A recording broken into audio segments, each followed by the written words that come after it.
Waalaikumsalam. Ada apa ya? Ada yang bisa dibantu? Ini Kak, aku lagi nyari Kak Firna. Apakah Kak tahu rumahnya Kak Firna? Oh, itu saya sendiri. Ada apa? Gimana? Alhamdulillah kalau aku bisa ketemu langsung sama Kak Firna. Oh, silakan masuk. Biar lebih enak ngobrolnya.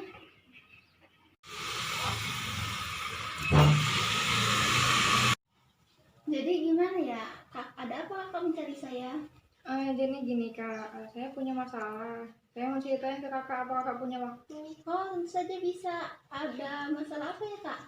Jadi gini Kak, 2 minggu lalu saya bolos kuliah.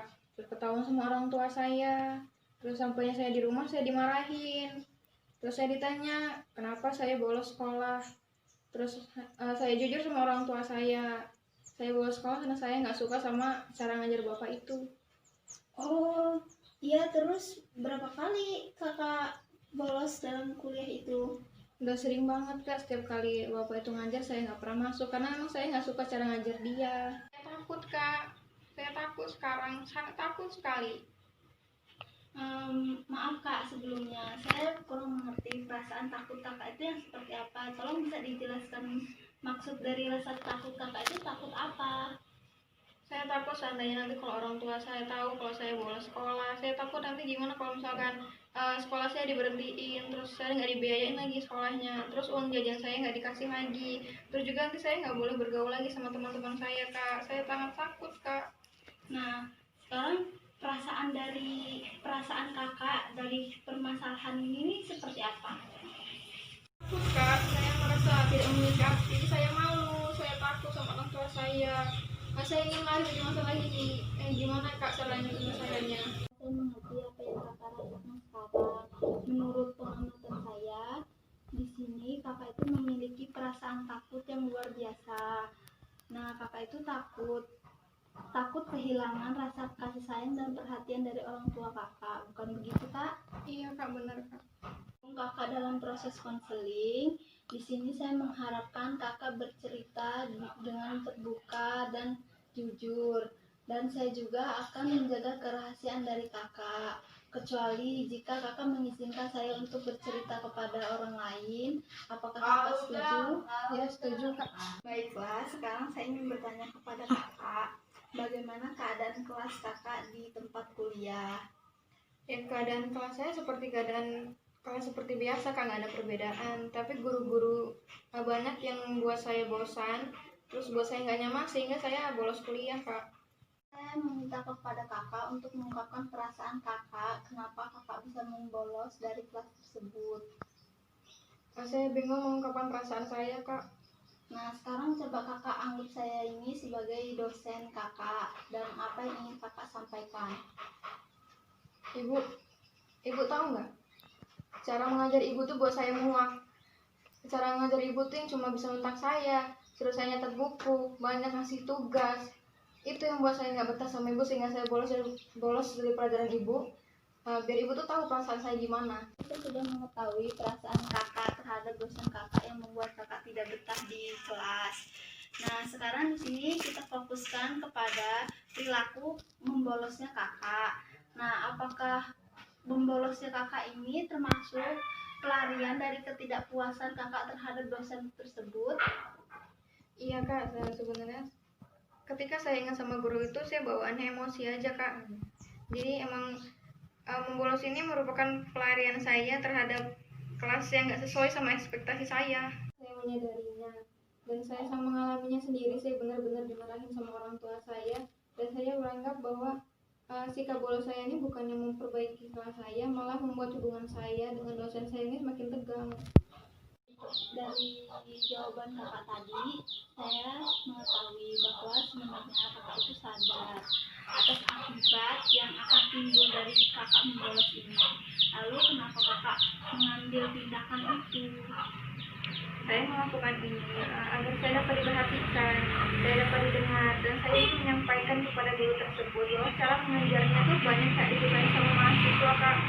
Kalau nggak pakai cara ini, saya bingung harus menyampaikannya dengan cara apa. Jawaban Kakak seperti itu, saya dapat mengetahui bahwa Kakak itu mengalami kebingungan dalam proses belajar yang membuat Kakak itu tidak nyaman, sehingga Kakak melakukan bolos agar Kakak dapat diperhatikan. sadar sebenarnya tindakan membolos ini bukanlah cara yang tepat untuk diambil. Tapi saya benar-benar merasa nggak nyaman sama cara guru ini ngajar, sehingga saya melakukan tindakan ini untuk menghilangkan kemenatan dalam pikiran saya, Kak. Kakak sekarang tidak perlu menyesal terlalu dalam begitu. Nah, apa yang terjadi di masa lalu, biarkan itu menjadi pelajaran di dalam hidup kakak. Yang terpenting sekarang bagaimana kakak agar tidak mengulanginya lagi. Terima kasih atas saran yang kakak berikan kepada saya. Tapi di sini saya bingung tindakan-tindakan apa yang harus saya lakukan untuk mengatasi sikap membolos saya, Kak. Nah, sekarang kakak sadar bahwa itu kegiatan membolos kakak ini terdapat di dalam diri kakak sendiri, dan cara kakak mengubahnya yaitu dengan kakak memunculkan rasa tanggung jawab pada diri kakak sendiri. Iya, Kak. Sekarang coba kakak anggap saya sebagai dosen kakak yang membuat kakak bolos. Nah, apa yang ingin kakak ungkapkan sekarang? Ibu, saya sangat menyesal telah bolos di pelajaran Ibu. Menyesal sekali, tapi saya minta tolong sama Ibu untuk mengerti dan memahami perasaan saya dan juga murid-murid sebagai siswa Ibu. Bukannya kita yang harus mengerti dan memahami Ibu. Nah, oke, dari proses konseling ini saya dapat menggambarkan bahwa sebenarnya permasalahan kakak ini karena kakak ini ingin lari dari permasalahan kakak, dan juga kurangnya kakak beradaptasi, susah kakak beradaptasi dengan dosen kakak ini, sehingga membuat apa yang kakak dapatkan itu tidak sesuai dengan apa yang kakak harapkan. Iya, Kak. Kakak sudah bisa mengungkapkan apa yang kakak rasakan kepada dosen kakak. Iya, Kak. Jadi cara apa yang harus saya lakukan untuk mengatasi sikap membolos yang ada pada diri saya ini, Kak? Saya akan memberikan pengarahan kepada kakak. Nah, di sini kakak bisa memilih apa saja yang bisa membuat kakak tidak bolos lagi. Nah, yang pertama, kakak bisa menjauhi lingkungan yang membuat kakak bolos. Nah, yang kedua, kakak bisa menyesuaikan diri kakak terhadap lingkungan kakak. Kakak cukup bijak untuk bisa memilih salah satu dari solusi yang saya berikan tadi. Iya, Kak, saya sangat berterima kasih atas saran-saran yang kakak berikan kepada saya, dan insya Allah saya akan menjalankan arahan yang kakak berikan kepada saya, dan juga saya akan memperbaiki diri saya agar tidak mengulangi perbuatan membolos saya, Kak. Dalam wawancara konseling ini ada hal-hal yang dapat saya simpulkan. Yang pertama yaitu kakak melakukan bolos ini karena kakak tidak nyaman berada di kelas. Nah, yang kedua, kakak sudah sadar jika yang kakak lakukan ini adalah salah, tetapi tidak ada cara lain untuk bisa mengungkapkan apa yang kakak rasakan. Iya, Kak, saya akan mengintrospeksi diri saya sendiri dan juga mencoba memperbaiki diri saya dengan menggunakan arahan yang kakak berikan kepada saya. Sebelumnya terima kasih sudah mendengarkan keluhan saya, Kak. Sama-sama, Kak, saya senang juga mendengarnya. Nah, semoga apa yang kakak ambil ini bisa bermanfaat bagi diri kakak, dan apabila kakak ada masalah, saya siap untuk membantu kakak. Terima kasih, Kak, atas waktunya. Saya pamit dulu ya, Kak. Assalamualaikum. Waalaikumsalam. Iya, sama-sama.